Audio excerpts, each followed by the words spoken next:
Olá, pessoal. Estamos aqui hoje para tratar de um tema que está super na pauta da relação sino-brasileira, que é o 5G, e eu tenho a honra de receber o José Ricardo, que eu também chamo de amigo e chamo de Zé Ricardo, inclusive. O José Ricardo, ele é um profissional brasileiro experiente nas relações sino-brasileiras. Um pouquinho antes de entrar no ar, a gente estava até comentando. Ele chegou à China em 2007, março de 2007. Nos conhecemos lá. Eu cheguei em junho daquele ano. O Zé Ricardo é um advogado brasileiro, então ele ficou na China 5 anos, sempre em Pequim, né, Zé Ricardo? Exatamente. Boa tarde a todos que estão nos ouvindo. Uma honra estar aqui com você e foi isso mesmo. Legal. Bom, então ele frequentemente viaja à China ainda, né? Participa de reuniões, de missões, delegações, treinamentos, e ele obteve um MBA pela Universidade de Pequim. É gerente institucional do Braga Nascimento Exílio Advogados e também CEO do LEAD China, que é um grupo de líderes empresariais e aí setorialmente cuidando de China. O LEAD tem ele tem seções estaduais e algumas setoriais. E tem um lead nacional, Zé Ricardo? Sim. Há um lead nacional também. Ele também é pesquisador do grupo de estudos BRICS da Faculdade de Direito da USP e também membro da Comissão Especial de Relações Internacionais da Ordem dos Advogados do Brasil, Seção São Paulo, e membro da Comissão Especial de Coordenação Nacional sobre as Relações China-Brasil do Conselho Federal da Ordem dos Advogados do Brasil. Bom, a gente apresentou aí, tem, assim, o Zé Ricardo, além de ser esse amigo querido que conheci lá em 2007, a gente, depois que voltou para o Brasil, volta e meia se encontra em eventos de Brasil e China, né?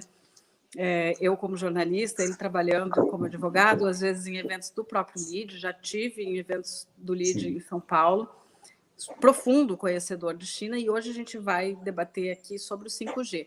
O José Ricardo tem textos que já publicou na grande mídia brasileira, como no Estadão, falando sobre suas posições em relação ao 5G. E, enfim, queria te ouvir um pouquinho, José Ricardo, já para começar. Você se posiciona favorável a que a Huawei possa participar do leilão, né? Queria entender um pouquinho por quê. E muito obrigada por estar aqui. Imagina, prazer é todo meu falar com todo o seu público e ter a oportunidade de dividir um pouco experiências, né, com o Radar China, e explicar um pouquinho mais sobre essa questão do 5G, né? Já é uma pergunta de jornalista profissional, né? Sentou, e aí, se é a favor ou não é a favor do 5G da Huawei, né, entrando aqui no Brasil? Primeiro ponto, a Huawei ela não entrará na licitação do 5G, né? Mas sim as empresas de telecomunicação brasileiras que vão poder participar do processo licitatório aqui no Brasil. E a Huawei é uma das fornecedoras dos equipamentos, né? O próprio William Barr, que é o procurador-geral dos Estados Unidos, fez uma vez no Centro de Estudos lá nos Estados Unidos uma apresentação afirmando que a Huawei hoje tem 40% de todos os contratos internacionais firmados, né, atrás aí a Nokia 17% e a própria Ericsson 14%. Ou seja, os Estados Unidos não têm ainda uma tecnologia relacionada à telecomunicação 5G para competir aí com esses três grandes players. Se a Huawei vai entrar ou não, né, eu faço a mesma pergunta em relação à Nokia, eu faço a mesma pergunta em relação à Ericsson. Deveriam essas duas empresas, né, nórdicas entrarem ou não aqui no Brasil? A Huawei, ela é uma empresa que não acabou de chegar aqui no país, então é interessante e importante explicar isso ao público, né? A Huawei é uma empresa que está há quase 20 anos aqui no Brasil, tem gerado muitos empregos, né? Eu não sou o garoto propaganda da Huawei, estou ponderando a situação e passando um panorama geral para vocês. Ela tem mais de 194 mil funcionários no mundo. Metade desses funcionários são alocados à própria pesquisa e desenvolvimento, P&D. E só no ano passado, a Huawei investiu 18,5 bilhões de dólares em P&D, em pesquisa e desenvolvimento. É uma empresa que no Brasil ela tem aproximadamente 1.300 colaboradores diretos e 15 mil colaboradores indiretos. A Huawei, portanto, ela tem experiência há uma estimativa do mercado que a Huawei já forneça às operadoras de telecom aqui no Brasil aproximadamente 45% de todos os equipamentos. Então, primeiro ponto que a gente precisa analisar, a empresa já está aqui no mercado brasileiro. Segundo ponto, eles já oferecem esse tipo de equipamentos de alta tecnologia aqui para as telecoms no Brasil. E se pensarmos em bloquearmos a Huawei, temos que analisar o possível, né, mas quase certo, atraso tecnológico do país e, além disso, um aumento do custo para o próprio consumidor. Uma vez esclarecido isso, é importante também analisarmos qual que é a situação da Huawei em relação à Ericsson, em relação à Nokia, e o porquê desse enfrentamento, né? Porque a discussão não é sobre o 5G, a discussão é sobre o quê? Ideologia. Mais do que falar sobre espionagem. Vamos abordar isso durante o nosso bate-papo, tá, Janaína? Eu acho interessante abordar todas essas questões, todas essas esferas, e até vou pedir a sua ajuda para você me provocar em alguns pontos que, eventualmente, aí, sejam necessários esclarecimentos. Mas, sobre o meu ponto de vista, eu entendo que o Brasil precisa observar o quê? Sempre o ponto de vista técnico e o ponto de vista jurídico. O governo brasileiro, né, na esfera federal, tem alguns órgãos que já estão analisando há algum tempo a possibilidade do ingresso dessas empresas internacionais de ingressarem aqui no país, dentre eles o Ministério das Relações Exteriores, o GSI, o Gabinete de Segurança Institucional, o Ministério de Comunicação, o Ministério da Economia também está envolvido nisso, né? E, por fim, a Anatel, que vai assegurar todos os protocolos de segurança necessários para que não haja uma das discussões que estão no mercado sobre o quê? Espionagem. O secretário de Estado americano, Michael Pompeo, já afirmou diversas vezes se tratar a Huawei de um cavalo de Troia. Ou seja, uma vez a Huawei entrando aqui no Brasil, há um risco de espionagem.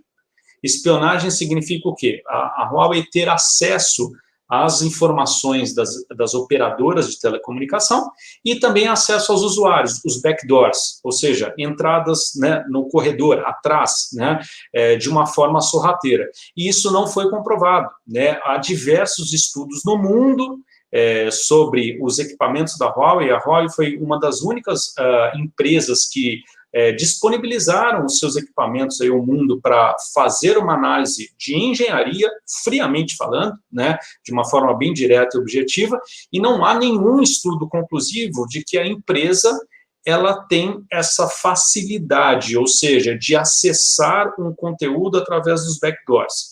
Então, eu acredito que a discussão não se trata de espionagem, e façamos também as devidas ponderações. Eu não faço nenhuma crítica aos nossos maiores parceiros comerciais, mas já houve comprovadamente uma espionagem por parte do governo americano em relação a Dilma Rousseff e diversos, não só a ex-presidente do Brasil, como também a diversos ministros à época, autoridades, empresas relevantes para o mercado como a Petrobras, né? Então, esse é um ponto de vista macro, né? Como é que é a relação hoje, se analisarmos a ideologia que está sendo debatida? O Brasil tem como os maiores parceiros comerciais a China e também os Estados Unidos.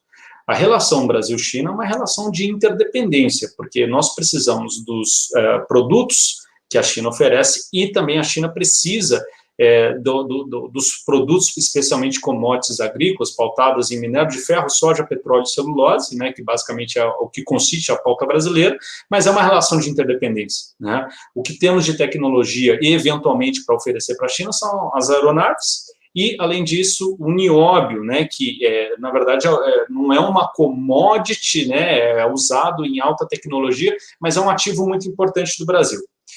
Em relação ao Brasil e Estados Unidos, os Estados Unidos compram, sim, produtos de maior valor agregado brasileiros, mas nós temos uma concorrência de mercado em relação à soja, em relação ao milho, em relação ao algodão. Ou seja, Brasil e Estados Unidos competem em alguns segmentos. A pauta Brasil-China em 2018, fazendo só uma retrospectiva dos últimos 2 anos, é de 100 bilhões de dólares de importação e exportação. Isso arredondando o número, né?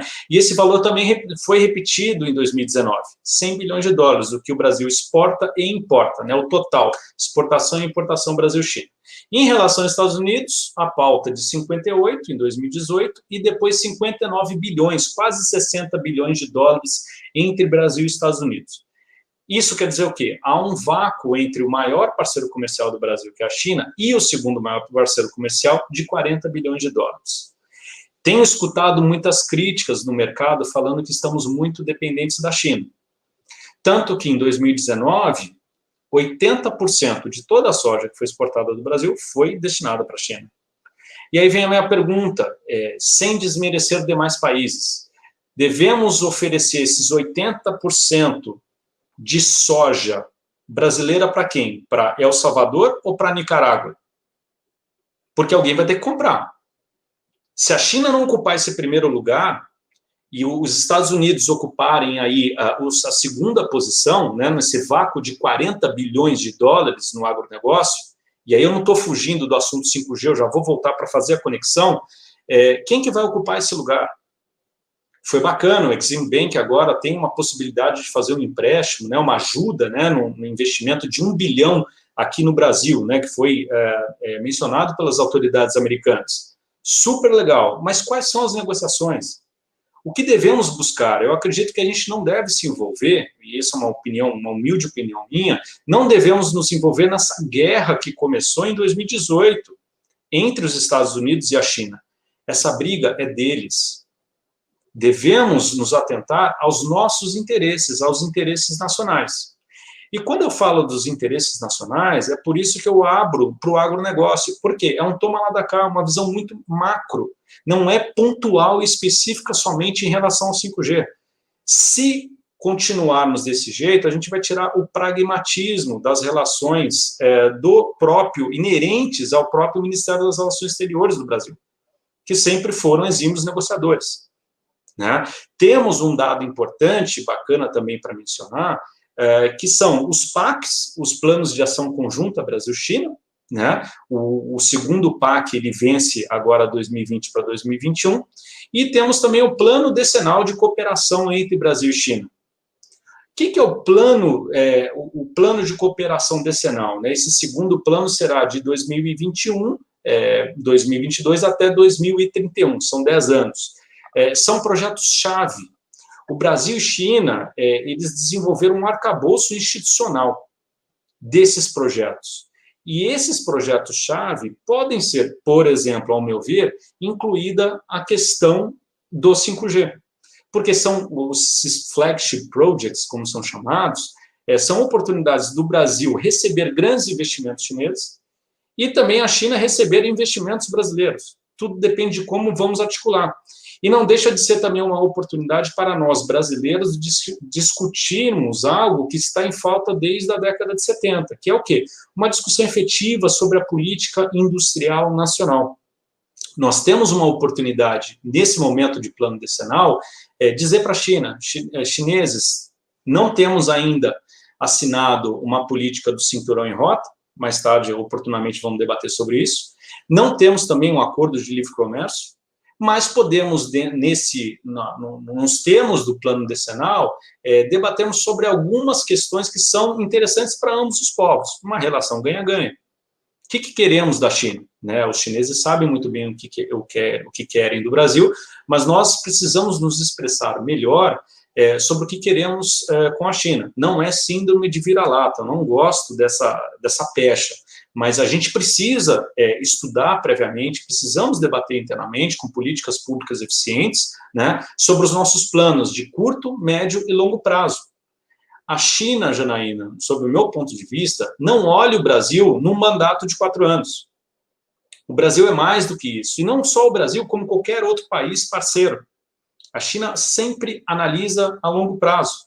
Tanto que essa política do cinturão em rota estabelecida pelo presidente da China, Xi Jinping, em 2013, ele nasceu com uma possibilidade de expansão da capacidade ociosa, especialmente na área de infraestrutura, e algumas vertentes foram criadas.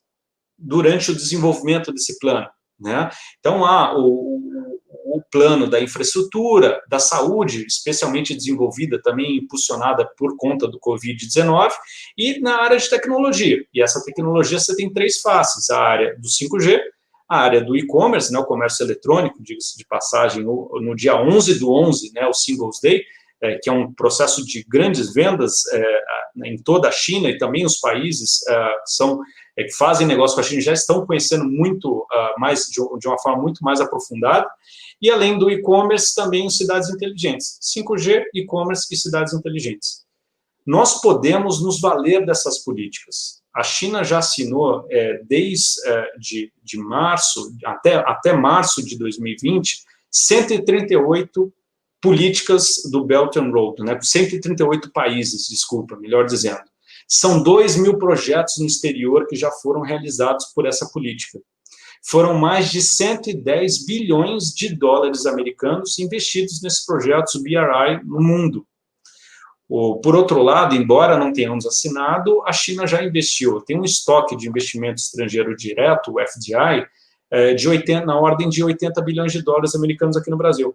Então, a China, ela é uma grande parceira do Brasil, ela acredita muito no Brasil e tem se esforçado para aprofundar essas relações. Tanto que ela tem se esforçado, como foi comprovado. Às vezes nós temos uma memória curta, mas vamos relembrar um pouco outubro do ano passado, exatamente aí 13 meses antes desse nosso evento de hoje, do nosso bate-papo. Outubro do ano passado, o presidente Bolsonaro, com uma delegação de governo, né, e também de empresários, visitou a China. Para quê? Para oferecer aos chineses, a curto prazo, a possibilidade de entrarem no leilão do pré-sal. Por que a curto prazo? Porque não houve uma manifestação global sobre esse efetivo interesse em ingressarem nesse leilão.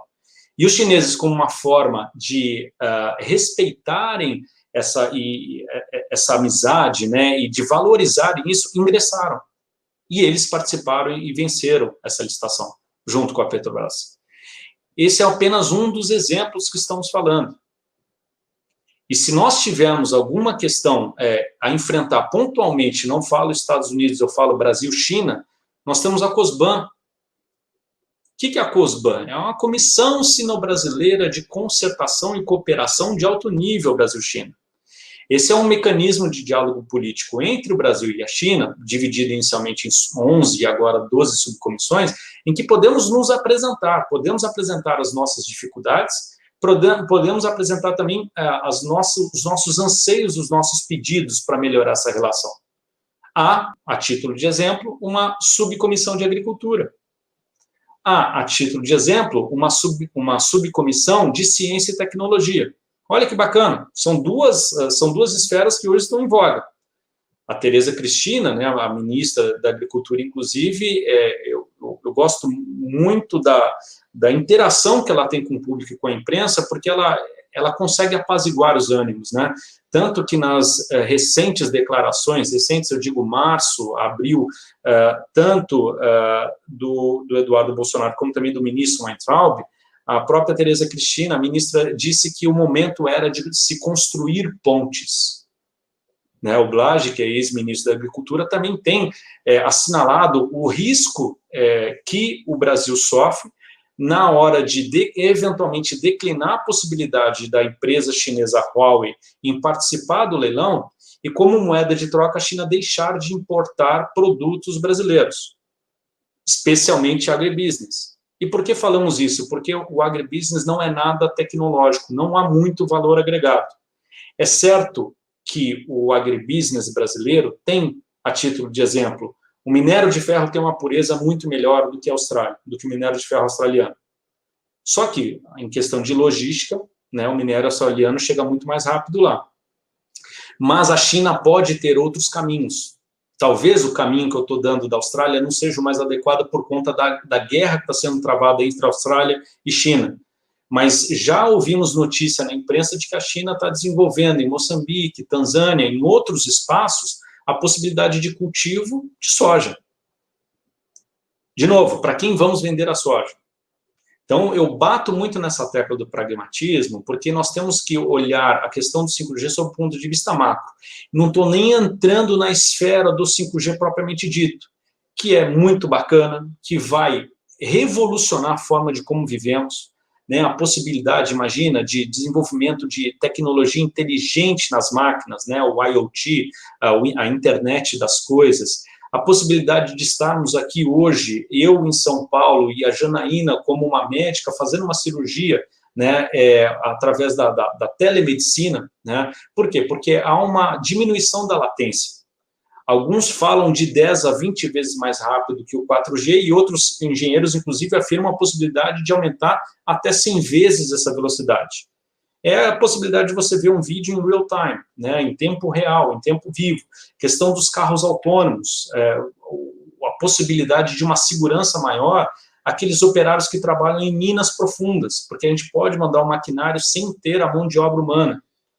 Minas de ferro, em que os caminhões podem ser controlados, por exemplo, por mim, dentro de um escritório, né, seja no Rio Grande do Sul, em São Paulo, em Pernambuco ou no Amazonas, e controlar esse caminhão de uma mina de ferro que fica no estado de Minas Gerais, trazendo e levando, levando e trazendo. Então, há uma série de tecnologias, né, e avanços que o 5G permitirá ao povo brasileiro, mas nós precisamos nos atentar muito às questões comerciais e também, acredito eu, devemos assegurar os conceitos, né, esculpidos na Constituição Federal Brasileira, especialmente aqueles de livre mercado. Por que vamos barrar a empresa A e não a empresa B e a empresa C? De novo, volto ao início do bate-papo. Precisamos observar os critérios técnicos e jurídicos. Eu acho que essas são as informações preliminares para o público que hoje está participando aqui da live do Radar China, para ter uma visão um pouco mais geral, para não dizer uma visão holística sobre a situação, né? E temos ainda como um grande obstáculo a questão de que são vários ministérios envolvidos, mas, é claro, quem dará a opinião final será o próprio presidente da República, né? Como ele já disse após um pronunciamento do vice-presidente Mourão, a caneta BIC é minha, né? Abro aspas para falar sobre isso. Então, o presidente Jair Bolsonaro, ele precisa entender quais são as consequências gerais, mas no dia 10 de novembro de 2020, o governo brasileiro anunciou que vai ingressar naquela política do Clear Network, né, do governo americano. Isso nitidamente, e isso eu falo de uma forma oficial, né, se vocês acessarem o próprio site do governo americano, eu até tirei aqui uma foto no meu celular para falar sobre isso. Por quê? Porque há essa política do Clean Network, é uma política, conforme o site mesmo afirma, se tratar de uma política contra o Chinese Communist Party, né? Ou seja, uma política de proteção contra o Partido Comunista Chinês. Fazendo uma tradução rápida aqui, e permita-me quase grosseira, o Clean Network é endereçado à ameaça a longo termo de privacidade de dados, segurança, direitos humanos e colaboração do mundo livre contra atores autoritários, né, ou autoritários malignos, né, falando aqui que é uma proteção aos ativos das nações, incluindo a privacidade dos cidadãos e também as informações mais sensíveis das empresas, de intromissões agressivas por atores malignos, como o Chinese Communist Party. Hoje em dia, a imprensa, né, às vezes a gente tem que tomar muito cuidado com a fonte da informação. Essa é uma fonte oficial, né? E ter uma informação dessa nos faz pensar que algo pode acontecer em relação a um possível desgaste maior dessa relação Brasil-China. No dia 11 de novembro de 2020, também, diga-se de passagem, no Twitter, né, o próprio embaixador Ian Amin fez críticas severas às autoridades americanas por afirmarem as autoridades americanas que nós, né, americanos, somos os maiores investidores no Brasil, em termos de FDI, né? E o embaixador Ian Amin se pronunciou dizendo que não se trata de informações verdadeiras, né, mas sim de fake news. Então, é um turmoil, é um assunto muito delicado, o 5G, e eu estou muito feliz de estar aqui com vocês participando, né, compartilhando um pouco as minhas experiências e o que nós aqui do Lead China, como plataforma de negócio que une o empresariado brasileiro e chinês, entendemos, e não existe uma resposta, né, não há um certo ou errado, mas precisamos refletir. Precisamos refletir porque temos diversos atores, não é algo simples de se entender só Brasil, ou Brasil numa posição de Estados Unidos e China, ou, inclusive, o Brasil em relação ao Five Eyes Alliance, né, que é a Aliança dos Cinco Olhos, né, formado por Canadá, Estados Unidos, Inglaterra, Austrália e Nova Zelândia, que já comprovadamente já afirmaram compartilharem metadados. Então, essa questão de espionagens, ao meu ver, não é o que está sendo debatido, mas sim uma questão de disputa ideológica e uma questão do risco de um atraso tecnológico do Brasil. Acredito que seja um bonde que já está andando, e a gente tem essa oportunidade, ainda hoje, de alavancar a política de industrialização brasileira. Eu acho que é realmente o tema espinhoso e ele acaba indo para são diversas consequências, né? Assim, quer dizer, isso poderia criar mais rusgas com a China, como é que é isso?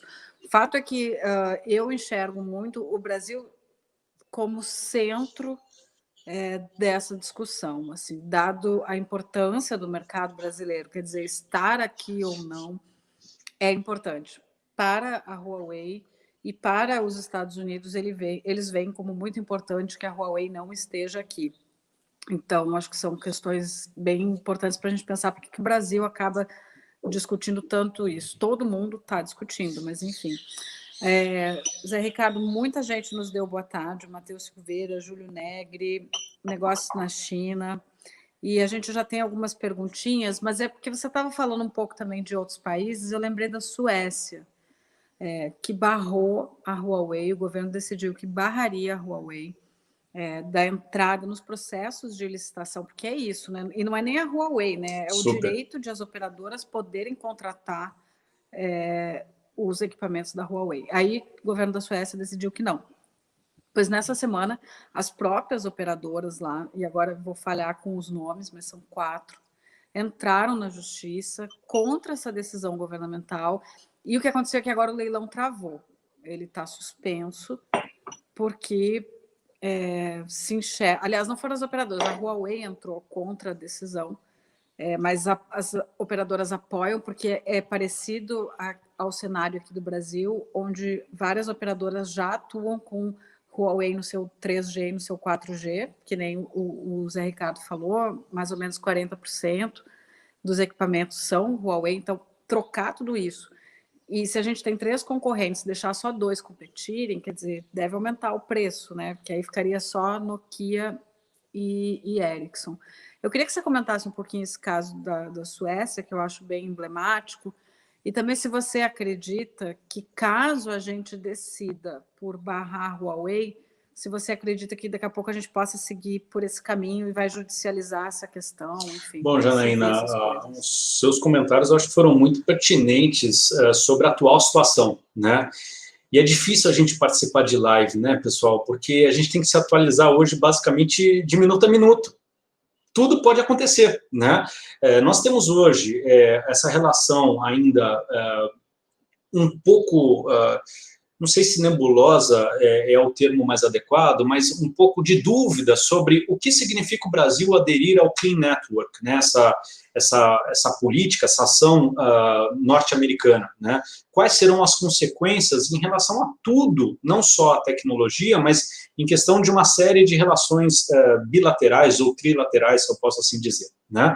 Primeiro ponto. O segundo ponto, em relação a essa notícia, bom, certamente o Brasil tem aí esculpidos, né, todos os seus princípios de livre democracia, né, de uma democracia, livre mercado na sua Constituição. E certamente, eu não tenho dúvidas, não há sombra de dúvidas, Janaína, que haverá sim uma manifestação falando propriamente de ajuizamento de ação judicial pelas operadoras, eu não tenho dúvida, e algumas entidades poderão se manifestar, né? Dentre elas, por exemplo, a Ordem dos Advogados do Brasil, eventualmente podem ajuizar ações no sentido de cumprimento desses princípios constitucionais brasileiros. Então, há sim essas discussões, esses planos A, B e C, tanto por parte do governo federal, como também por empresas privadas, né, e associações, entidades, elas já estão sendo debatidas e as estratégias já estão sendo definidas. Por quê? O leilão já está aqui, né, no primeiro semestre de 2021. O leilão estava previsto inicialmente agora, esse ano, 2020, foi prorrogado por conta do Covid-19, e uma vez prorrogado, está sendo discutido se será no primeiro trimestre ou no primeiro semestre de 2021. Muito debate está sendo feito, claro, o governo brasileiro, diga-se, importante dizer, que está fazendo uma série de estudos detalhados, né, estudos técnicos sobre o impacto dessa tecnologia, até porque, veja bem, o licitante que venceu o certame, ele vai ter que montar uma parafernália de infraestrutura, porque o sinal do 5G, quando ele cai, ele volta para o 4. Né? E se estamos falando de veículos autônomos, uma latência do 4G pode ocasionar o quê? Acidente de trânsito, atropelamento, dentre outros desastres. Né? Então, precisa se montar aí alguns certames em algumas regiões específicas, principalmente muito mais populosas, como São Paulo, de uma cobertura de 95% da cidade. Então, é algo muito detalhado, é uma responsabilidade muito grande. Mas, de novo, a gente precisa debater sobre isso e a gente precisa entender qual vai ser o cenário. De novo, a maior preocupação não é apenas a questão do encarecimento da implementação e instalação dessa tecnologia 5G por duas empresas, se banida a terceira. Né? Porque se a gente fica só nessa Huawei, dá também até uma questão de um cheirinho de xenofobia. Então, vamos falar das empresas A, B e C. Se só a empresa A e a empresa B participarem, a C não, um risco de encarecimento. Lembrando que essa empresa C, que está sendo excluída, ela já tem aí ela já fornece aproximadamente 45% dos equipamentos para as operadoras de telecom brasileiras. Então, esse é um dos pontos a serem analisados, né? Os critérios do custo e a viabilidade disso.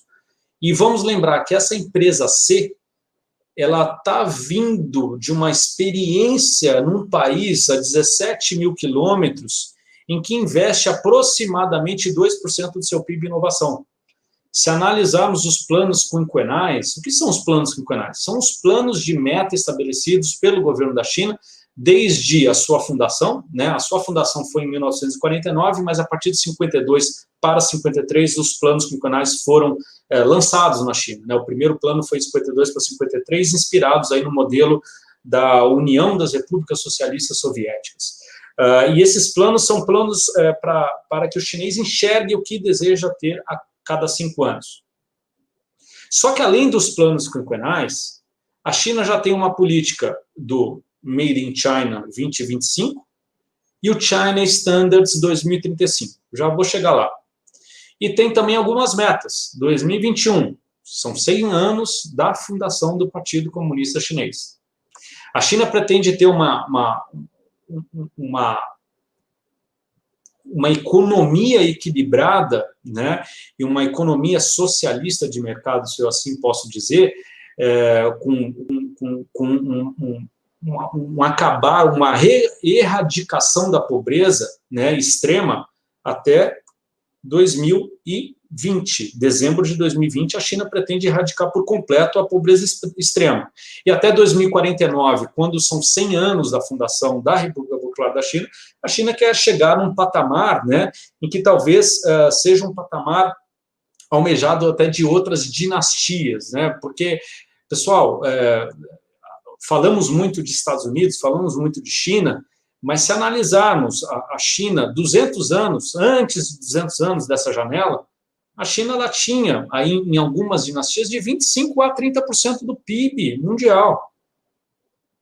A China era realmente um Chongguo, né, um império do meio, né, e os outros impérios, né, isso falando aí há séculos atrás, eram bárbaros. A China desenvolveu essa rota da seda. O que é a rota da seda? Né? Uma vez chamada inicialmente de Obor, né, pelo Xi Jinping, né, One Belt and Road, depois foi BRI, né, Belt and Road Initiative. É uma retomada dessa rota terrestre e uma retomada dessa rota marítima. O Chang'e, né, que desenvolveu os barcos, se vocês tiverem curiosidade depois, eu não lembro, Janaína, eu não sei se era 1453, 1553, você se recorda do livro? Do Chang'e? 1421, obrigado. O livro 1421 é interessantíssimo, né, falando sobre as expedições do Chang'e, né, se analisarmos aí os barcos, né, as frotas portuguesas comparadas, por exemplo, com as frotas chinesas, literalmente falando de um carro Cinquecento para uma SUV, né, o navio, né, a frota chinesa era uma frota gigante, né, em que o Chang'e, por exemplo, ele fazia as expedições sempre trazendo diplomatas, né, de outros povos, né, não vou dizer outros países, mas de outros povos, e sempre colhendo o quê? Sementes, né, frutas, vegetais e animais sempre conjugados em pares, né, um macho e uma fêmea, levando isso para a China. Então, a China ela teve apenas uma janela de declínio dessa liderança. E o governo chinês está está se esforçando muito para retomar esse poder. E tanto é que ele tem destinado verba, né, e incentivo, fazendo uma série de políticas domésticas para que haja essa retomada. O Made in China 2025, que eu mencionei pouco tempo atrás, é uma política de desenvolvimento de 10 setores-chave, de 10 setores prioritários. Ou seja, a China mexendo na área de tecnologia aeroespacial, a China mexendo na área de energia, né? A China mexendo em diversos segmentos que fazem uma completude ainda maior da política do cinturão em rota. Lembrando que a política do cinturão em rota tem como um dos pilares o quê? Assegurar que a China mantenha e resguarde, né, tenha a sua segurança alimentar, a segurança energética e a própria desova, se assim eu posso dizer, do seu excesso de capacidade produtiva, né? É um transbordamento do investimento chinês, né? Como assim eles mencionam. E o China Standards 2035, que é uma outra política, ele ainda não está formado, né? Ele está sendo debatido, né? Está sendo formulado, mas tem uma ideia do quê? De retomar a liderança, principalmente na alta tecnologia. Hoje, não precisamos falarmos muito de futuro, mas se analisarmos China futuro, não as 11 horas de fuso Brasil-China, mas sim o que a China está aplicando hoje no dia a dia, é impressionante. Qualquer empresário brasileiro ou qualquer turista brasileiro que vá à China se impressiona. Eu vou 3 a 5 vezes por ano para a China. Eu, entre aspas, resido na China por 2 a 3 meses por ano, contabilizando todo o tempo que eu passo lá. Eu consigo ver diferença, né, em tudo. Né? É um drone que está entregando o café do Starbucks para um cliente. Né? É um robozinho que está começando agora a recolher lixo da rua, né, com uma tecnologia de ver o que é lixo e o que não é. É inteligência artificial acelerada no e-commerce, no comércio eletrônico. Eu mesmo, quando eu vou à China e eu tenho que fazer alguma compra, eu já peço para minha assistente, compre isso, isso e aquilo. Quando eu chego na China, 2 aviões, 27 horas, eu chego lá no meu hotel, no meu quarto, a compra já está entregue. O Alibaba tem essa política, né? Se você visitar, tiver a oportunidade de visitar o Alibaba, e se vocês puderem visitar, eu encorajo, lá em Hangzhou, o Alibaba ele tem um showroom com algumas metas escritas, né? E lá no showroom está escrito, entregar qualquer mercadoria na China em 24 horas. Né? E 72 horas está no mundo. E 3 dias no mundo. Né? E não é uma meta ainda conquistada, né? Mas eles estão buscando conseguir atingir esse plano. Ou seja, planejamento, discussão, tentativa e execução. Né? E eu acho que é até importante fazer um parênteses aqui, o Alibaba o AliExpress já está desenvolvendo aí rotas com 3 voos por semana aqui para o Brasil. Né? Então, está se percebendo a importância também do nosso mercado consumidor brasileiro. Talvez vamos sair do 5G, da disputa Huawei, Ericsson e Nokia. Falar da disputa dos Correios. Será que vamos entrar também nessa discussão ideológica se deve ser a Amazon, se deve ser o Alibaba ou o Magazine Luiza a adquirir os Correios, né, a OECT, Empresa de Correios e Telégrafos Brasileira? Porque já está comprovado que somos ineficientes na entrega dos produtos. Recebemos, eu não posso falar hoje o número, né, mas tempos atrás, digo-se mais ou menos 1 ano e meio atrás, os Correios recebiam milhares de produtos chineses todos os dias na sua central. A gente já viu que não dá para acompanhar essa tecnologia, né? Até porque a nossa entrega ainda é muito manual, ela depende de muita mão de obra humana. Isso atrasa os processos. Né? Então, como é que a gente está encarando essas oportunidades dos chineses aqui no Brasil?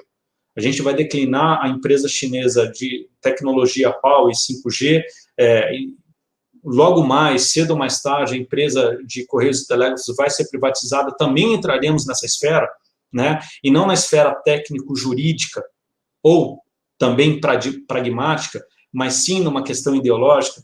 Precisamos debater, precisamos rever esses conceitos. Eu digo isso tudo em prol da nossa nação. Temos que defender os nossos interesses de nós brasileiros, como cidadãos. Né? O que a gente quer para os nossos filhos? O que a gente quer para a sociedade? Queremos desenvolver? Será que não dá para ter os 2 parceiros? Né? Será que não dá para a gente ter o parceiro americano e termos também o parceiro chinês? Será que a gente não consegue trabalhar com os 2 e cada um com um viés distinto? Eu acho que são pontos aí de reflexão. Né? Até porque precisamos discutir a política nacional de industrialização brasileira. Certamente, assim, eu acho que quando a gente mistura ideologia em processos que estão andando por aí, isso pode ser bastante complicado, enfim, né? A gente tem bastante perguntas, deixa eu pensar aqui, o Valdir, vou começar pelo Valdir Lopes. Primeiro ele comentou se a Claro estaria realmente usando o 5G no Brasil, porque tem muita gente que já está anunciando, né, que usa o 5G, mas acho que a gente ainda não tem essa infraestrutura. Eu também não entendo muito esse processo. Ele até é mais técnico, não sei se você quer comentar sobre isso ou não. Posso comentar. O Valdir fez outros 2 comentários em que ele diz também que essas questões de backdoor a gente já enfrenta sob a perspectiva de usuário com outras empresas, o WhatsApp, Facebook, enfim, citou outras empresas de tecnologia e a gente também estaria expostos a isso. E aí ele fez um último comentário de que a gente precisa ser parceiro da China, porque pior do que estar não vai ficar. Enfim, então eu queria ouvir você. Vamos lá, ótimas ponderações do Valdir. Valdir, eu entendo que essa questão do 5G, as empresas de telecomunicação brasileiras e empresas relacionadas à área de telecomunicação e produção de produtos já receberam notificações, a própria Claro é um exemplo disso, e até uma questão que causou um certo desconforto, não sei se vocês tiveram aí, se vocês acompanharam uma publicação especial sobre 5G no programa da Rede Globo, no Fantástico, no domingo, em que se falava sobre 5G, a notícia deixou bem claro que o 5G não estava implementado no Brasil, e quando, no intervalo da matéria, apareceu uma das empresas, né, de telefonia, anunciando, somos a primeira empresa a implementar o 5G aqui no Brasil. Então, eles receberam uma notificação e o corpo jurídico já está atuando para tentar esclarecer eventuais mal-entendidos, né? Então, a telecomunicação 5G, ela está sendo implementada. Valdir, nós temos laboratórios referentes ao 5G, né? Por uma questão de confidencialidade, eu não posso dizer, mas em nome do Litina, eu já esclareço que há um laboratório que será inaugurado em breve, 5G, entre Brasil e China. Deixo essa pulguinha para vocês, acompanhem aí sempre o Radar China, para que vocês saibam de antemão essa informação assim que ela puder ser disponibilizada ao público em geral. Mas um laboratório 5G vai ser inaugurado numa região aqui do Brasil, né? Mas já há um teste, né? Algumas regiões brasileiras já estão testando essa tecnologia. Testar não significa implementar. A própria empresa chinesa Huawei já tem feito testes, né, para que haja uma migração, ou seja, uma compatibilidade do 4 para o 5G aqui no país. Janaína, segunda pergunta, desculpa. Não, e ele estava comentando a questão dos backdoors. Os backdoors. Que a gente enfrenta com outras empresas. E né, essa questão dos backdoors, né, ou seja, buracos, né, no meio da rede que permitam aí o acesso não autorizado pelos usuários, isso já acontece. Pessoal, vamos entrar hoje no Google e vamos digitar, quero ir com a minha família para Recife passar as férias. De repente você entra num site de busca, né, desculpe, não foi interesse em trazer informações negativas contrárias ao Google, mas um buscador, né? Vamos dizer assim, de uma forma genérica, entra no buscador. Depois de acessar o buscador e falar sobre suas férias em família em Recife, logo demais, quando você acessar um site de notícias, naqueles espaços de propaganda, já tem viagem para Recife, empresa tal que oferece passagem aérea com tal desconto. Hospede-se em tal hotel em Recife, né? Então, já há uma série de usos, né, dessas informações dos usuários sem o próprio consentimento. Claro, a Lei de Proteção Geral de Dados, a LGPD, que está sendo muito discutida, é um tema do momento, né? Assim como o 5G, a LGPD é um tópico quente, ela vai coibir alguns abusos, mas, por certo, sim, há uma série de empresas, também americanas, né, como Google, Facebook e outros, que podem acessar os nossos dados e que, eventualmente, podem fazer o mau uso deles, né? Então, o uso da tecnologia não é totalmente seguro, né? Sempre, é claro que com o 5G, haverá mais proteção da privacidade, haverá também uma criptografia muito mais severa, né, restrita, mas o fato de vários equipamentos se interligarem para fazer a transmissão adequada do 5G, isso vai provocar uma possibilidade de flaws, né, uma possibilidade de furos em que eventual compartilhamento, por exemplo, da operadora em relação a espaços públicos aqui do governo federal, nessa transmissão da privada para o público, podem acontecer aí alguns hackeamentos indesejáveis em relação à tecnologia 5G. Então, de novo, há sim risco, como o uso de qualquer tecnologia, seja uma empresa chinesa, seja uma empresa americana. Isso não sou eu, como advogado empresário, digo, né? São os técnicos, né? São engenheiros da área de tecnologia da informação que garantem e asseguram, né, todos esses riscos no uso da tecnologia em si. Quando o último ponto que foi levantado, a última questão, né, nós temos aí sim uma possibilidade de aumento desse relacionamento, um aumento do relacionamento entre o Brasil e a China, e temos uma possibilidade de intensificar e alavancar essa relação. Acredito que até seja interessante falar sobre os BRICS, né, que a China está sendo um pilar dos BRICS essencial, né, no sentido de intensificar a troca, o intercâmbio de informações, seja no ponto jurídico, né, em novembro de 2020, no final de novembro de 2020, haverá o BRICS Legal Forum, né, há uma série também de BRICS relacionados à área de saúde, né? A China, ela demonstrou, independentemente da discussão da origem do vírus, né, e como esse vírus foi criado ou foi transmitido, a China ela tem mostrado ao mundo, né, que esse vírus não tem nação, né, que há uma briga, uma luta contra o inimigo comum invisível, que é o Covid-19. E a China ela compartilhou e ajudou aí uma série de países, não só em relação à doação de equipamentos médicos, como macacões médicos, luvas, protetores, óculos, protetores faciais, os shields, né, e os equipamentos de respirador aí para o mundo, e vendeu também para uma grande parte. Diga-se de passagem que a China ela produz aproximadamente 90% de todos os EPIs, de todos os equipamentos de proteção individual são fabricados na China, 90% deles, né? A China ainda tenha sido demonizada em relação aos ventiladores mecânicos, os respiradores que são usados nas UTIs, ela é apenas responsável por 1/5 dos respiradores.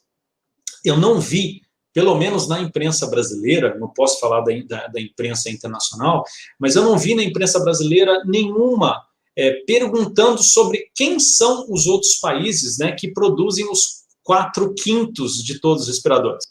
Mas eu vi muita demonização falando sobre 1/5 que a China produz. Ou, melhor dizendo, não se falou que a China é responsável por 1/5, mas falou só sobre China, vocês estão deixando de vender para o país A, B e C, e os americanos chegam no aeroporto, negociam, pagam o triplo, e vocês estão despachando mercadoria, né? Não quero entrar, de novo, na politização da situação, mas eu quero mostrar o outro lado da moeda. E eu acho que é muito importante isso, muito importante no momento em que estamos passando de rede social, né? Precisamos lacrar. Precisamos fazer uma frase de efeito no LinkedIn, no Instagram, no Facebook, né? Mas há o risco de recebermos informações não seguras, né? Ou de fontes, não, como é que eu falo, Janaína, um termo mais adequado, mas de notícias não confiáveis, né? De fake news, vamos dizer assim. Não confiável. Não confiável. Muita gente não profissional se arvorando o direito de transmitir notícias e, pasmem ou não, a gente fica na faculdade 5 anos estudando como é que a gente pode fazer notícia. Sem dúvida. Então, assim, existe um profissionalismo ali na hora de você noticiar, né? Super. Apesar de haver muitos jornalistas também, claro, que optam por um lado ou outro da moeda, mas normalmente quando são sérios, e se isso acontece, eles se identificam claramente como alguém que produz conteúdo para X, para B, ou tem determinada orientação editorial, enfim. O conteúdo patrocinado também, né? Dentre outros, conteúdo patrocinado, que aí é uma outra questão também que é super normal, né? Até para que os veículos possam se manter, e quando são sérios, eles avisam também, exatamente. Por exemplo,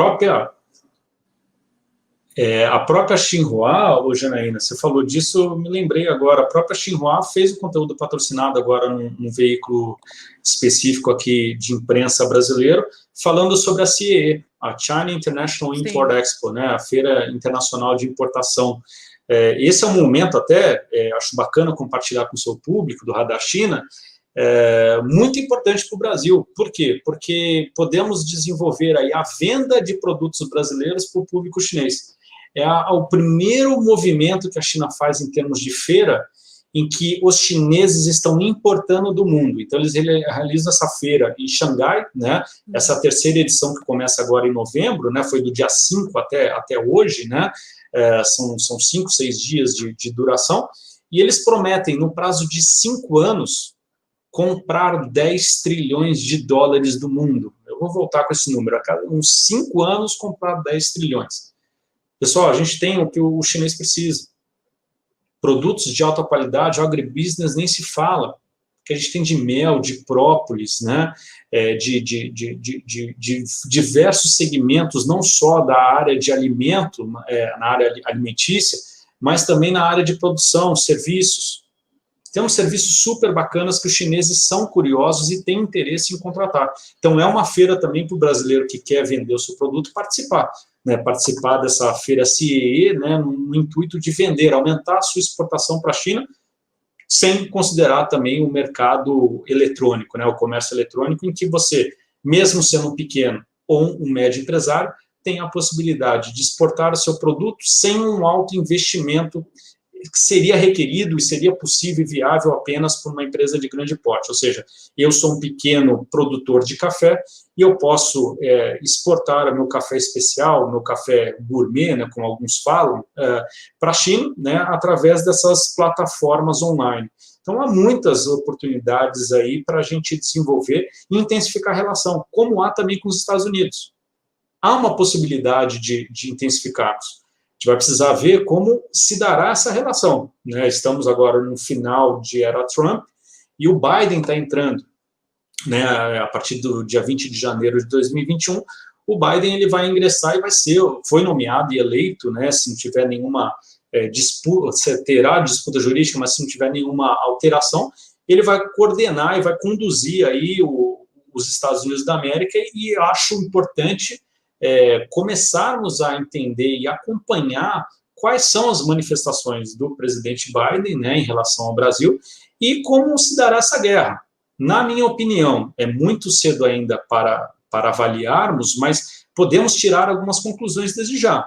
Né? Certamente haverá um enfrentamento com a China, isso não tenha dúvida, né?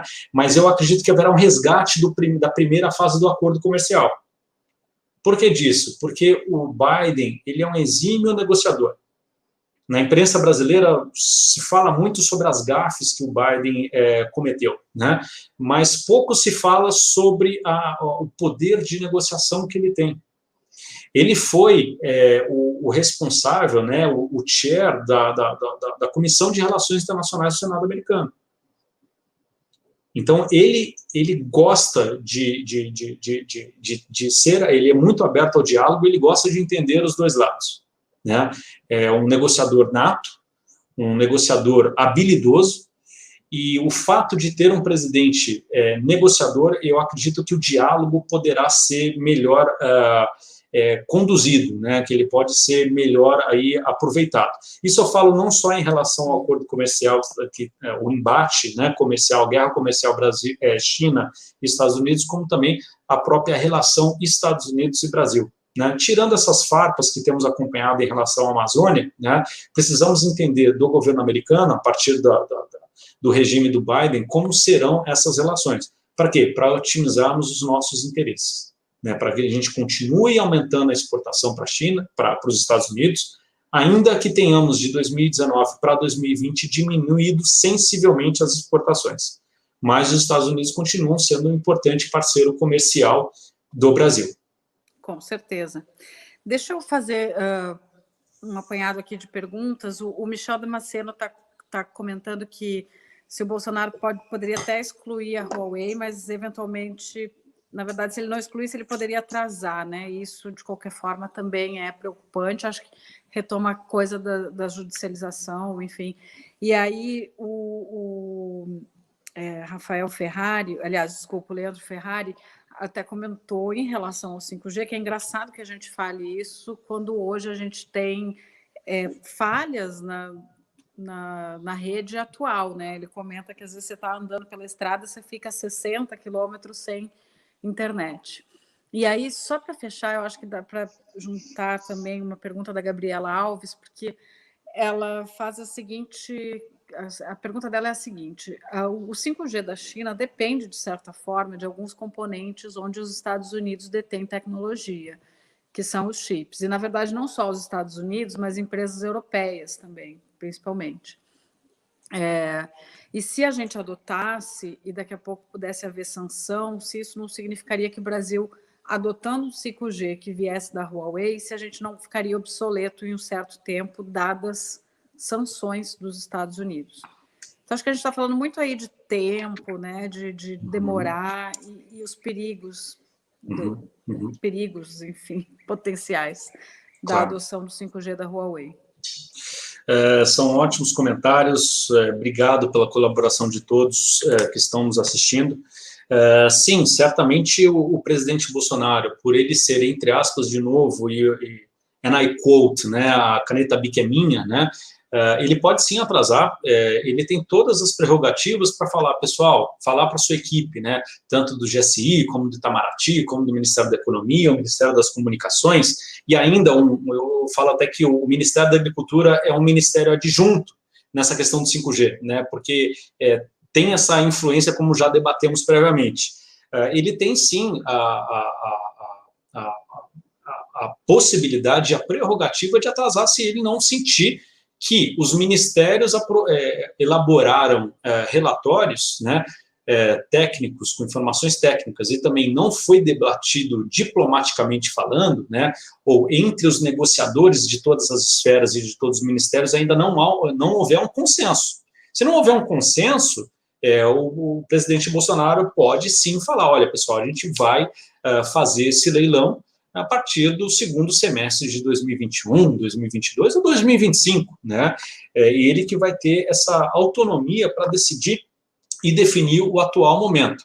Claro, precisamos entender que a tecnologia 5G, ela já foi implementada em diversos países.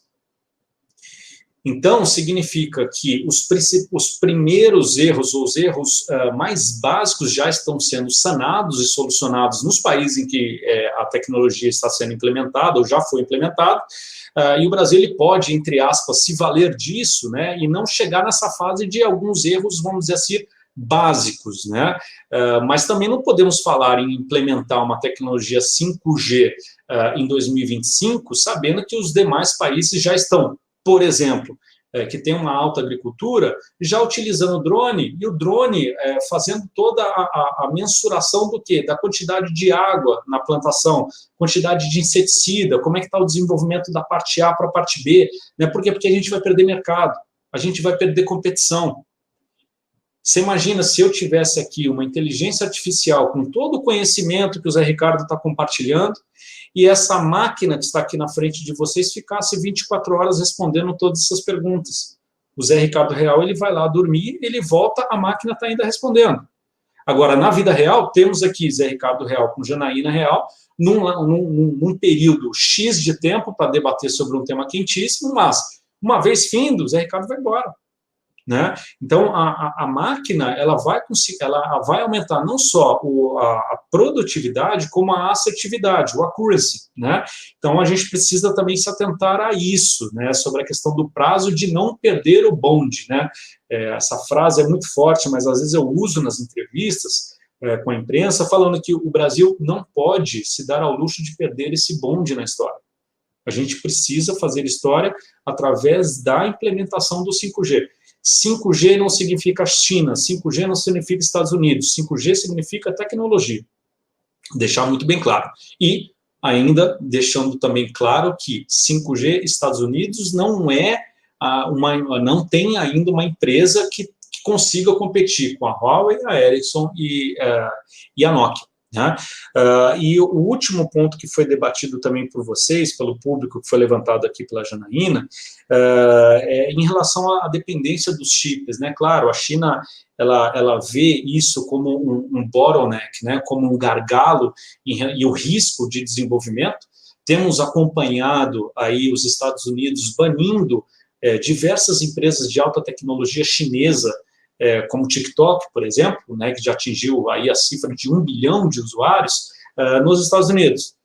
Então, a China tem tentado, sim, desenvolver mercados paralelos. Veja bem, a questão do chip, grosseiramente falando, pode também ser comparado ao quê? À produção de soja brasileira, enquanto a China está tentando desenvolver outros mercados, produtores e exportadores de soja. Grosseiramente, é um exemplo comparativo, né? Para não se depender muito desse tipo de tecnologia. Né? Veja bem, o próprio país, Japão, né, vizinho da China, já estacionando a NEC para desenvolver essa tecnologia. Para quê? Para criar mecanismos que diminuam a dependência. Vamos lembrar, né, o eixo do mundo está sendo alterado. Pessoal, nós estamos hoje basicamente exportando grande parte dos nossos produtos para a China. O eixo do mundo está se deslocando para a Ásia. A Ásia, per si, ela já pode, com o tempo, não vou falar independente, isso é banalizar um comentário, generalizar muito, mas ela está se tornando uma potência. Eu tenho um número aqui bacana para dividir com vocês, e aí, Janaína, eu preciso consultar o meu pai dos burros eletrônico, que é uma foto, tá, gente? Não é uma cópia, mas é uma foto dos meus cadernos com as minhas anotações, tá? Falando aqui sobre as exportações chinesas para o Brasil em 2018. As exportações chinesas para o Brasil em 2018 foram de 1,95. E as exportações e as importações que os chineses fizeram do Brasil foram de 3,53. Fazendo um paralelo com o primeiro quadrimestre de 2020, foi de 1,4 e 3,7. Tirando uma conclusão de tudo isso, eu falo que a participação brasileira ela é ínfima em relação ao mercado chinês. Eu estou falando de 1 ponto alguma coisa, estou falando de 3 ponto alguma coisa. Então, já cai por terra, e eu não vou fazer um comentário político, mas já cai por terra o que algumas autoridades têm falado, no sentido de a China precisa consumir os alimentos brasileiros. A China depende do Brasil para isso, para aquilo e para aquilo outro. Pessoal, vamos olhar o número, né? Eu às vezes, eu gosto de ter um calor do debate, mas a gente não pode ignorar números. Não podemos ser contrários também à ciência. Eu também não vou entrar nesse mérito. Mas a gente precisa analisar o quê? Testes. Tá? O que a ciência fala. O que o comércio propriamente dito fala. Qual que é o trade do Brasil? Né? Para quem que o Brasil está exportando? Quem que é o mercado consumidor dos produtos brasileiros? Então, a gente vê por esses números que são números pequenos, são números inexpressivos. Podemos aumentar? Claro, como podemos aumentar a nossa pauta com os Estados Unidos. Só que a gente precisa, de novo, fechar a janela, fechar as portas e, entre nós aqui numa reunião, debatemos o que queremos. O que a gente procura? Vamos lembrar do plano decenal, né? Olha, vamos desenvolver um novo plano decenal para a China, né? Fazer o segundo plano decenal. Vamos colocar na pauta que, em contrapartida à implementação, por exemplo, do 5G, não que a gente vá deixar ou enfatizar a importância da Huawei entrar no Brasil, mas vamos deixar a Huawei participar desse modelo. Na contrapartida, eu quero um aumento, por exemplo, da importação de aeronaves, né? A exportação brasileira de aeronaves para a China. Vamos aí aumentar a exportação do produto A, do produto B, do produto C. O algodão mesmo esse ano foi um aumento de mais de 270%. Para a China, para o mercado chinês. Então, vamos desenvolver isso, né? A gente consegue. Né?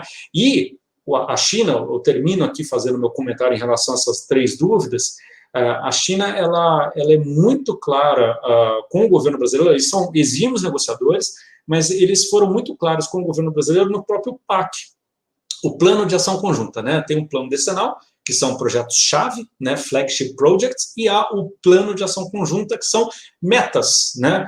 Metas e prioridades em relação ao relacionamento bilateral Brasil-China. No PAC, se vocês analisarem, é só acessar o site do Ministério das Relações Exteriores brasileiro, no PAC, na área, na subcomissão de agricultura, está escrito que o governo chinês reconhece, eu não tô criando hipóteses, está escrito lá no documento oficial do governo brasileiro e do governo chinês. O governo chinês reconhece que a pauta bilateral Brasil-China é uma pauta deficitária para o Brasil. E o governo da China está à disposição para abrir mecanismos de diálogo com o Brasil para melhorar essa pauta. De novo, uma relação ganha-ganha, uma relação frutífera, uma relação de amizade e confiança. 46 anos foram completados agora no dia 15 de agosto de 2020, 46 anos de relações diplomáticas Brasil-China. Então, é um grande parceiro. Eu não estou aqui para exaltar a importância da China, eu estou aqui para contextualizar a relação Brasil-China, Brasil-Estados Unidos, que são 2 parceiros importantes, extremamente importantes para o desenvolvimento do nosso país, e são 2 parceiros que precisam ser cuidados com muito carinho e atenção. Não dá para ficar dando chicotada no nosso maior cliente, independentemente do setor ou segmento que você trabalhe. Seja você jornalista, advogado, empresário, marketing ou etc., né? Você tem um maior cliente, você não consegue, não tem duração, não tem amor que dure, né, o maltrato reiterado contra o seu maior cliente. Isso a gente precisa pensar, isso a gente precisa refletir, e isso precisamos debater internamente, antes de nos expormos ou abrir muito, né? Quem abre muito a boca, né, pode entrar mosquito, né? Então, vamos debater internamente, vamos entender o que a gente quer das nossas relações internacionais, relações exteriores, Brasil com o mundo, né? E depois a gente pode se expressar, mas eu acho que troca de farpas de uma forma desnecessária, apenas para lacrar, eu não compartilho desse entendimento. O Nelcon Presley fez diversos comentários ao longo do nosso debate aqui. Ele é um usuário que volta e meia vem aqui, já disse que ele não tem nada contra a China, inclusive gosta muito da China, mas ele tem algumas críticas em relação ao atual governo, né? Enfim, ele comentou já em duas oportunidades que a gente não poderia ficar falando que colocar a nossa pauta de comércio com a China como uma contrapartida de aceitar ou não a Huawei. Eu já digo de antemão que, assim, se a Huawei for barrada por um motivo que não seja técnico, talvez eles possam nos querer nos barrar também, por que não? Agora, claro, se for técnico, eu acho que a China não deveria fazer esse jogo. Mas ontem mesmo a gente assistiu a suspensão dos testes com a vacina Coronavac, que foi uma suspensão que não foi apoiada pelo Comitê Internacional Independente que está cuidando dessa vacina. Então, pegou muito mal para o Brasil isso. Quer dizer, se de novo a gente faz uma decisão que de repente não é técnica, talvez a China possa retalhar, assim, porque a retaliação vai estar sendo nossa primeiro. Mas, enfim, o entrevistado aqui é o Zé Ricardo, não eu. Não, mas são comentários super ponderados mesmo, Janaína. A gente tem aí essa possibilidade, esse risco. E aí o Nelcon Presley fez outros diversos comentários, mas ele fala muito que a gente não deveria olhar tanto, pensar só na soja, curto prazo, que o 5G é uma tecnologia, na verdade, ela é uma infraestrutura crítica mais do que uma tecnologia, e aí, nesse sentido, ele também diz que não deveríamos comparar o 5G com apps na questão dos backdoors, por exemplo. Ele fez diversos comentários, e um deles eu queria pontuar, porque ele fala que tem diversas democracias que não estão aceitando a Huawei, porque, enfim, nós deveríamos aceitar. Então, se você pudesse comentar um pouco esses pontos. Claro, não, são observações ricas. Deixar bem claro aqui que Zé Ricardo não é o dono da verdade, eu estou compartilhando aí minhas experiências, minhas pequenas experiências, minhas impressões, e o meu trabalho, né, que é desenvolvido de uma forma aí, internacionalizada, vamos dizer assim, né? Mas entendo sim os comentários do público, e eu acredito que essa relação, eu acho que o primeiro ponto, a gente tem que voltar aí para a academia, né? O mundo das relações internacionais. Um governo geralmente não se relaciona, não interfere na ingerência na gestão de outro governo, né? O que quer dizer isso? Nós vamos mudar a mesa, né? Vamos virar aí a mesa e vamos olhar a discussão crítica sobre as queimadas no Pantanal e sobre aí as queimadas na Amazônia, sem politizar, né? Há uma série de países que estão fazendo críticas ao nosso governo, né? Não ao nosso regime. O regime brasileiro é um regime democrático. Ainda que você seja a favor ou contra o presidente, ou contra o governador do estado, ou contra o prefeito do município e outros políticos, temos o direito e temos o acesso à justiça. Então, nós temos aí uma oportunidade de debate. Tanto que estamos fazendo uma live sobre um tema aparentemente sensível, no mínimo intrigante, mas aparentemente sensível, e a live não caiu, né? Não teve um corte da internet por autoridades governamentais, né? Temos aqui o livre debate, né, com uma jornalista e um advogado que estão compartilhando suas impressões e as suas experiências sobre a relação Brasil-Estados Unidos e sobre a relação Brasil-China. Só que eu acho que o primeiro ponto que devemos observar é a questão da ingerência, né, a crítica, né, se o regime do país A, do país B, do país C, né, qual é a forma desse regime, se é adequada ou não, se devemos entrar e resolver o problema da Venezuela, né, se devemos aí discutir sobre a Chechênia, se temos condições, né, olhando para o nosso próprio quintal, se temos condições de apontar dedos contra outros países. Porque, male, não estamos analisando como é que é o contexto histórico, o contexto social, o contexto econômico e o contexto político daquele país. É muito fácil apontarmos aí alguns erros contra os brasileiros, né, falando do estrangeiro contra o brasileiro, mas não entendemos o nosso contexto, o nosso processo de colonização. Alguém que está fazendo uma crítica contra o Brasil analisou esse contexto histórico, né, de entender o porquê não somos tão internacionais, né, ou internacionalizados. Não temos uma política, hoje está mudando com a modernização, mas eu nasci na década de 80, né, exatamente em 1980, e eu não tive essa oportunidade como os jovens de hoje têm de ir para o exterior. Né? Tudo é muito mais fácil, tudo é muito mais tranquilo. Mas na minha época, fazendo um paralelo aos americanos, os americanos eles já nascem batendo asa, né? Já nascem viajando, indo para outros lugares, né? Com idades aí como jovens, né? Então eu insisto em fazer essa pontuação de temos de tomar cuidado, né, em relação a essa discussão sobre ingerência sobre outros países, sobre outros regimes. Está, sim, sendo discutida a questão do 5G sobre o ponto de vista de ser um país democrático ou de ser um país autoritário, não tenha dúvida disso, né? Mas eu acredito que precisamos, de novo, olhar a tecnologia, né, e ver se essa tecnologia, sobre os olhos do governo brasileiro, principalmente os protocolos de segurança estabelecidos pela Anatel, né, será benéfico ou será prejudicial ao nosso país. Não estou excluindo a questão, por exemplo, de compliance. Hoje, quando você vai fazer um trabalho para um cliente, você vai ter que verificar, a empresa que está te contratando, ela vai verificar se você está de acordo com as normas de compliance, se você não tem trabalho escravo, por exemplo, na sua empresa, se você respeita o meio ambiente, né, as políticas do ESG, né, isso é claro, tem que passar por um crivo. Mas eu entendo que precisamos analisar a tecnologia 5G e verificar se isso vai ser benéfico, ou se isso vai ser prejudicial ou que não vai agregar nada de inovação ao desenvolvimento do nosso mercado doméstico interno. Legal. A gente já passou 1 hora, normalmente uma vez quando passa agora, 1 hora, a gente está em 1h20, 1h16. agora que eu vi aqui. O papo gostoso é assim mesmo. Muito bom. Então, eu acho que a gente pode ir se encaminhando para o final, até para não tomar Imagina. muito do seu tempo. Eu também. Super feliz aqui. Super.